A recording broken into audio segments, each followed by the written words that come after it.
Hi, my name is Cassie. I will be your nurse today. Hi, Cassie. Hi. So I'm going to be performing a head to toe assessment on you. So I would be performing privacy, which would be either closing the curtain or closing the door. And can you confirm your name and date of birth? Yeah, it's Jacintalina Martin, 22598. Perfect. So I would be confirming with a wristband on her wrist, and if she didn't have one, depending on the facility, in her chart before I came into the room. And how are you feeling today? I feel good. How are you? I'm pretty good. That's good. Do you know where you are today? Yeah, the hospital. And do you know what date it is? It's April 6, 2025. How about the season? Spring. And the current president of the United States? Donald Trump. Perfect. So my patient is alert and orientated ×4. So I would perform hand hygiene for at least 20 seconds before doing any type of assessment. And do you have any questions for what we're going to do today? No. Okay, perfect. So how are you feeling with any shortness of breath or chest pain or anything like that? No, none. How about pain anywhere? No. No? And dizzy, fainting, anything like that? No. And one more question. Numbness or tingling anywhere? No, no numbness. Perfect. So that was all a positive sign. So first I'm going to start with palpating her head and scalp to see if there's anything like contusions, bruises, bumps, anything like that. There's not. She has a clean scalp and natural brown curly hair, adequate for her ethnicity. So I am going to look in your eyes, your ears, your nose and mouth and all that with my pen light. First I'm going to start with her ears and I'm going to pull her pin up and back. So as I'm pulling her pin up and back, I can see her gray tympanic membrane present. There is no signs of cerebral spinal fluid leakage or any blood like that. And I'm going to do the same on the other side. Okay, perfect. Again, her tympanic membrane is gray and appears normal. There's no leakage of cerebral spinal fluid, blood, or anything like that. Okay. And do you wear glasses? Yes, I do. Okay, perfect. So I will note that in her chart that she does wear glasses. Are they prescription? Yes, they are. Prescription glasses.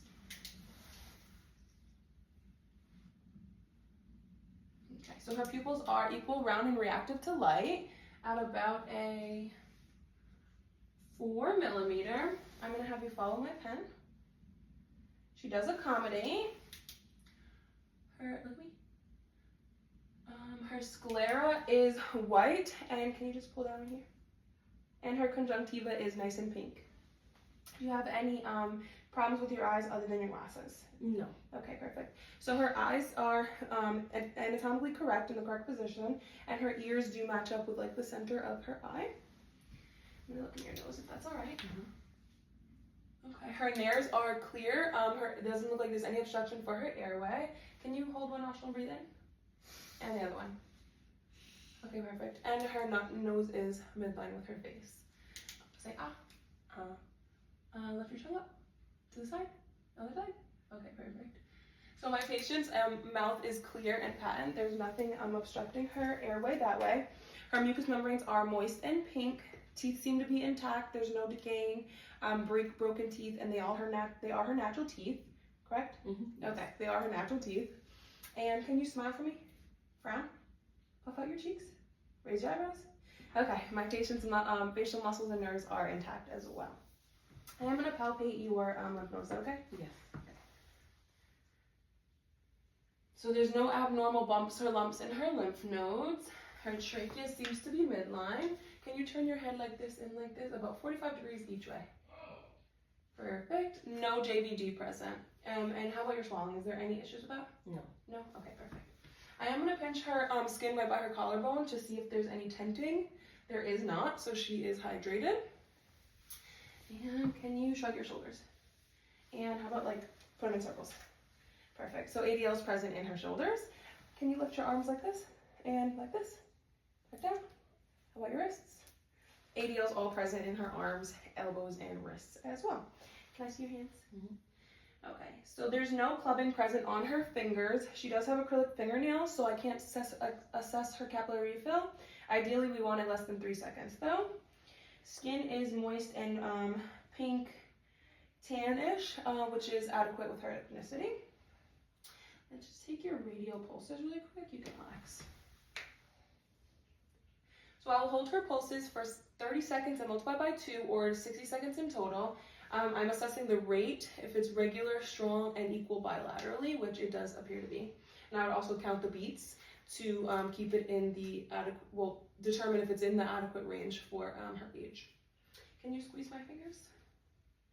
And grip strength is strong and equal bilaterally. I'm going to listen to your lung sounds, 6 on the front, 6 on the back. Each spot I put, just take a deep breath, okay? Okay. Okay.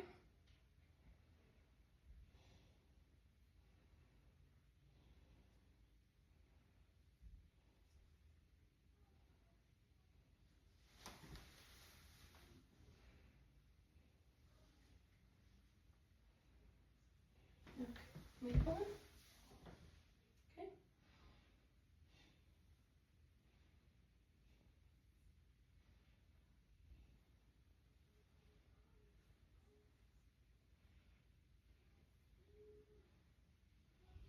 Okay. All 6 fields, anteriorly and posteriorly, are clear. They're bilaterally. There's no signs of wheezing, bronchi, crackles, friction rub, anything abnormal going on with each breath she takes in and out. So I am going to listen to 5 spots of your heart. That is all right. Yes. Okay. The first spot I'm going to listen to is on her right side, and it's the second intercostal, which is her aorta. 1, 2. Lub dub is present. On her left side, also second intercostal, will be her pulmonic. Lub dub is present. On her left side, third intercostal is her Erb's point.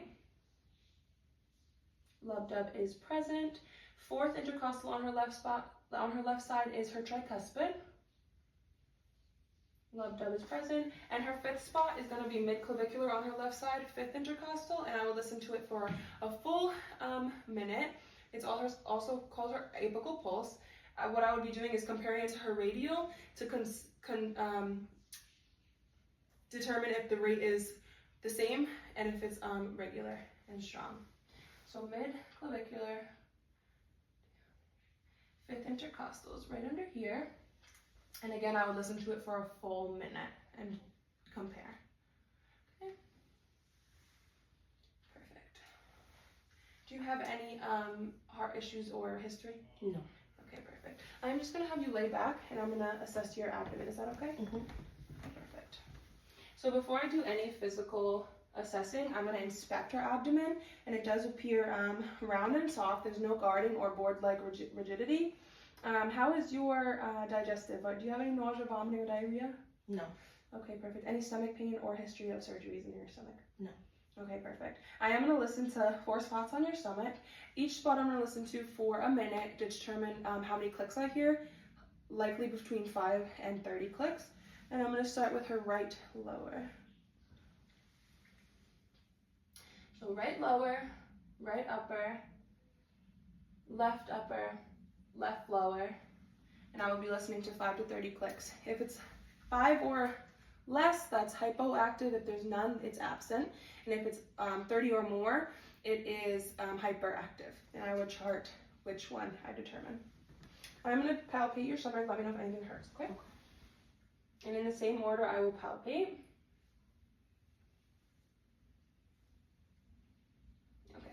My patient's stomach seems to be soft and not tender or anything, not distended, nothing like that. It seems to be in good shape and nothing hurt her. You can sit up. Okay, how is your voiding or peeing? Is any issues with that? Any pain? No, no issues or pain. Okay, and how about the color and like smell of it? The smell is normal and the color is like a light yellow. Okay, perfect. So she does seem to be well hydrated, no pain or issues with that. How about moving your bowels or pooping? Moving my bowels, I feel like, has been a little off. I am going once a day, but it is a little bit more difficult for me to go. Okay. So not really any concern too much, but I definitely want to let you know. Okay, perfect. So I would document that she's having a little trouble moving her bowels, and is this something that's happened before? Yeah. Okay. Do you do anything to make it better, or does anything make it worse? Nothing really makes it worse, but in order to make it better, I definitely take some prune juice. Okay, perfect. I will document that and have her provider take a little bit deeper look into that. I am going to go down to your legs, if that's all right. Yes. Okay. I'm going to look at my patient's shins. And I will push on with each shin to determine if there's any pitting for edema, and it doesn't seem to be any, so that would be a 0. But if there was, I would categorize it with a +2, +3, etc., depending on how deep the pitting is. So I'm going to feel for your posterior pulses on your ankles. Each pulse, I would like to have them equal and bilateral on both of her ankles, and regular and strong, which does appear that they were. I will take them for 30 seconds, multiply by 2, or take them for a full 60 seconds. Her feet does not have any clubbing present or anything like that. They seem to be good color. She does have acrylic toenails on, so I wouldn't be able to assess her capillary refill, just like her fingers, but ideally less than 3 seconds. Do you want to scoot all the way back and kind of hang your feet off the couch? Perfect. Okay, push down on my hands and up. And can you go in circles? Okay, strength and ADLs are present in her feet. Do you want to just stand up for me? Okay, can you balance on one foot? And the other one? And just walk forward and back to me. Perfect. So her gait seems to be normal. She does have adequate balance in each foot while she does that. And do you have any questions with me? No, I don't have any questions. Or for me, rather? No. All right, perfect. So I would take a look at her back and buttocks, but for the sake of being on camera, I won't expose her like that. But I am looking for any skin ulcers or skin integrity that's been compromised, any bumps or bruises or cuts or anything just abnormal. I'd also look at her spine, make sure there's no like step off or anything that's causing her pain. Thank you. Thank you.